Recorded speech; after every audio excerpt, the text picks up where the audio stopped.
자, 그래서 이제 이런 어떤 그 뛰어난 역량을 가진 사람이라 하더라도 여건이 받쳐주지 않으면은 그 역량을 발휘할 수가 없습니다. 이 보면 이제 이 조보라는 사람이 쭉 나오는데요. 이 다 세 가지 문자라는 책, 해남자, 한시, 외전 이런 말들이 나옵니다. 사마라는 아까 말씀드렸죠. 병차를 이끄는 네 마리 말입니다. 길들여지지 않으면 조보라 할지라도 길을 나설 수 없다. 그래서 조보라는 아주 뛰어난 의자입니다. 의자. 그 말을 조종한 말 운전수죠. 그래서 사마가 길들이지 않으면 조보라를 나설 수 없다. 짐 실은 수레를 끄는 말이 필요할 때는 조보라 할지라도 먼 곳이 이룰 수 없다. 여섯 마리 말이 서로 이때는 6마리 말을 썼던 적도 있는 것 같습니다. 육마가 서로 화합하지 않으면, 말이 서로 화합하지 않으면, 조화를 이루지 않으면 조보라 할지라도 멀리 이룰 수 없다. 그래서 아무리 뛰어난 사람이라 하더라도 주어진 여건이 받쳐주지 않으면 어쩔 수 없다는 겁니다. 순자에도 이런 말이 있습니다. 왕량과 조보가 천하의 말 잘 다루는 천하지 선의자라 합니다. 말을 잘 다루는 사람들이지만 저른발인 말과 망가진 수레로는 멀리 갈 수 없다. 그래서 이제 조보라는 사람이 여기 자꾸 나오는데요. 조보는 그 전설 속에 아주 뛰어난 의자입니다. 주나라 모광의 의자인데 이 8준마, 이 8마리 말을 몰고 이 서역을 여행을 합니다. 지난번에 말씀드렸죠, 제가 8준마에 대해서 말씀드렸을 겁니다. 여러분 말이 막 멋지게 이렇게 그림들을 많이 볼 겁니다. 말이 있는 거기 보면 대충 말이 8마리 있습니다. 이 8준마라고 그러는데 이 8마리 천리말을 타고 이 주나라 모광이 조보가 의자가 돼서 이제 서역을 여행을 합니다. 서왕모도 만나고 뭐 하백도 만나고 이렇게 하는 아주 그런 좀 전설 속에 그런 실제도 좀 가미된 것 같고 또 전설적인 것도 있는 그런 그 여행기가 있습니다. 자, 그래서 이렇게 조보와 같은 뛰어난 말을 잘 다루는 의자라 하더라도 그 여건이 받쳐주지 않으면은 저렇게 제대로 멀리 갈 수가 없다는 이야기입니다. 이런 걸 뭐라고 그럽니까? 이 교롱이라고 합니다. 그래서 아직 때를 만나지 못해서 제 뜻을 펼치지 못하는 영웅이나 이런 사람들을 교롱이라고 합니다. 이 교롱은 용이 되기 전에, 그러니까 용이 되려면 뿔이 나야 되고 비늘이 없어집니다. 그런데 아직까지 그러니까 뿔이 없고 비늘이 있고 연못에 삽니다. 이 교룡이 구름과 비를 만나면 용이 돼서 이제 성천을 하게 됩니다. 이 교룡운우라 그러는데요. 아니면 교룡덕우라고 하기도 합니다. 교룡덕운우 종비지 중물이라 그래서 이 삼국지에 이 주유가 자기 송건에게 한 말입니다. 이 적벽대전이 끝나고 나서 이 송건이 오나라가 그 형주 땅을 차지하게 됩니다. 이 유비가 우리가 좀 갈 데가 없으니까 이 형주 땅을 우리한테 좀 빌려주시오. 그랬더니 이제 송건이 빌려줍니다. 빌려주고는 또 자기의 여동생을 유비에게 시집을 보냅니다. 그래가지고 유비가 이제 결혼을 하기 위해서 오나라 땅에 와서 송군에게 가서 와 있습니다. 그러니까 주유는 멀리 나가 있습니다. 그래서 송군에게 편지를 씁니다. 유비를 믿지 마라. 유비는 효웅이다. 그 사람 그러니까 유비를 경계하라는 뜻으로 편지를 보내는데 그 편지 내용에 이 말이 들어 있습니다. 교룡덕 운우 종비 지중물이다 이렇게 쓴 겁니다. 이게 무슨 말이냐면 교룡이 구름과 비를 만나면 언제까지나 연못 속에 머물러 있지는 않을 것이다. 무슨 말입니까? 자기에도 지금은 여건이 힘드니까 상황이 힘드니까 그 형주 땅을 빌려서 오나라에 빌붙어 있긴 하지만 자기가 조금만 더 상황이 좋아지면 거기는 범 같은 장비와 뛰어난 장수의 관우가 있으니까 틀림없이 이럴 것이다라는 이야기를 주유가 자기 주군에게 송군에게 이렇게 이야기를 한 겁니다. 이 말이 교룡운우입니다. 자, 조보 이야기가 이제 나왔으니까 이제 조보 이야기를 몇 가지 들려드리겠습니다.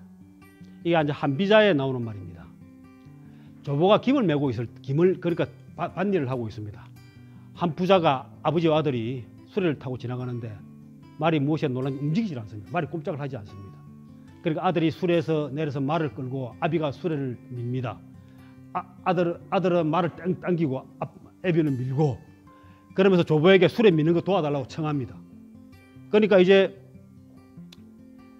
그 조보는 그렇게 술에 밀지 않고 고삐를 당기고 회초리를 들은 그냥 술에 올라가가지고 그러니까 회초리를 들었는데 미처 사용하지도 않았는데 말은 달려나갔습니다. 만일 조보가 말을 다룰 능력이 없었다면 비록 온 힘을 다해 그들이 술을 밀었다 하더라도 말을 움직이게 하지는 못했을 것이다. 이처럼 몸을 편히 하며 술에 올라타 사람들에게 덕을 베풀 수 있었던 것은 말을 다루는 기술이 있었기 때문이다. 나라는 군주의 수레이고 권세는 군주의 말이니 그것을 다루는 기술이 없으면 아무리 몸으로 애를 쓰더라도 나라의 어지럼을 면할 수 없다.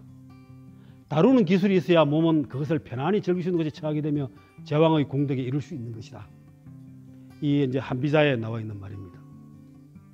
자, 수레를 밀어달라고 했습니다. 자, 그러면 수레를 밀어주겠습니까? 아니면 수레에 올라서 고삐를 당기고 회초리를 들겠습니까? 이게 이제 건비지책이라고 그러는데요. 그러니까 이 고삐를 당기고 회초리를 들다.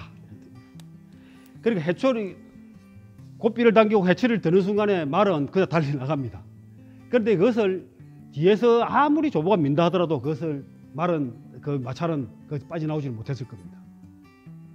이게 이제 이 말을 다시 이제 앞에 나왔던 이 말을 만약 우리 기업의 관점에서 쓰면 이렇게 되겠죠. 기업은 경영자의 수레이고 경영권은 군주의 말이니 그것을 다루는 기술이 없으면 아무리 몸으로 애를 쓰더라도 기업의 어지러움을 면할 수 없다. 맞습니까? 다루는 기술이 있어야 몸은 그를 편히 즐길 수 있는 곳에 처하게 되며 편안하게 다스리는 거죠. 기업의 성공을 이룰 수 있는 것이다. 제가 요 말만 기업으로 바꿨습니다. 국가를. 이게 이런 말이 있죠. 경영자는 머리가 바빠야지 손발이 바빠서는 안 된다. 우리가 경영자가 회사의 운영, 경영을 위해서 또 리더들이 몸으로 주기사기로 바쁘게 뛰는 사람들이 있는가 하면 적재적소에 사람들을 써가지고 조화롭게 일을 여유롭게 편안하게 여기 있지 않습니까? 몸은 그를 편히 즐길 수 있는 곳에 처해야 되는 그렇게 하시는 분들이 있습니다. 그래서 바쁜 자는 결코 지혜로울 수 없고 지혜로운 자는 결코 바쁘지 않다. 이 한비자가 중시하는 것은 이 세 가지 말이 있습니다. 법, 술, 쇠입니다. 제가 언젠가는 이 한비자를 가지고 여러분들에게 한번 그 강의 자료를 만들어 볼 텐데요. 사람을 이기려면 손자병법을 공부하고 사람을 알려면 한비자를 공부하고 사람을 이끌려면 논어를 공부하라는 말이 있습니다.